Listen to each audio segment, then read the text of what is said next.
Nĩ icera rĩa President William Ruto thitoo-inĩ ya irio nyũmũ ya thirikari Eldoret, kaunti ya Uasin Gishu, kuria thiĩte ataugĩte na mnajua hailipi na cash na simu na kumĩrĩra arĩmi arĩa megwĩkinyĩtie kuo kũgũra bataraitha.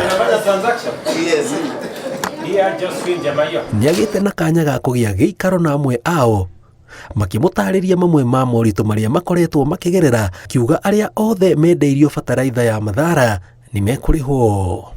Hawa watu ambao kuna kampuni moja inaitwa KL sijui nini, nimesema hawa watu, number one, kama kuna fertilizer mkulima amenunua na sio correct, huyo mkulima lazima akuwe compensated, apatiwe fertilizer ingine free of charge. Na wakora wote mambo yao ni matatu. Ama tulikubaliana namna gani? Si mambo ni matatu? Wakora wajipange. Ohugĩte arĩa othe makungiria arĩmi wara njama-inĩ ĩyo ya kũgetha mĩhuko ya arĩmi na bataraitha ya Mathara matigwĩthema guoko kwa watho. Tumepanga vizuri, mambo hii yote ya fertilizer iko sawa sawa. Tuko na kampuni karibu 4 ambayo tunashirikiana pamoja na wao. Kuna kampuni moja iko na kasoro kidogo, lakini tunarekebisha kwa sababu hatutaki mtu achukue nafasi ya kuharibu hii kazi nzuri wakulima wanafanya. President ona kũrĩ ũguo nĩahete arĩmi mwĩhoko, akiuga atĩ kwĩna bataraitha ya kũigana na gũtirĩ mũrĩmi ũkwaga rĩrĩ tũrĩ kĩmera-inĩ kĩa mahanda.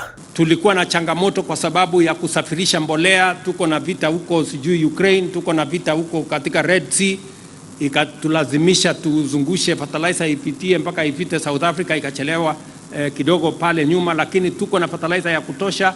Every farmer will get the correct fertilizer, na wale watu wachache. Akĩhingũra kĩganda gĩa gũthondeka thimiti gĩa Semtech mwena wa West Pokot, Ruto augĩte thirikari nĩ kwambĩka mĩtaratara ya gũtigĩrĩra indo iria cithondekagĩrwo gũkũ bũrũri-inĩ ta itĩ, cuma, tairo na ingĩ ciĩ mũhari-inĩ wa mbere wa kuona thoko bũrũri-inĩ, na nĩ kũnyihia ũgũri wa indo ici kuma nja wa bũrũri.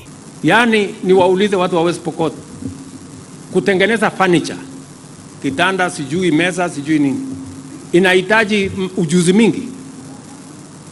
Inahitaji tu seremala na msumeno. Tumemwambia wale wanataka kuimport kitanda kutoka sijui wapi,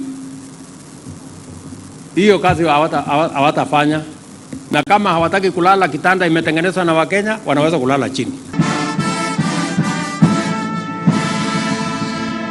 Ngĩribotera Inooro TV, njĩtagwo Njenga Wambui.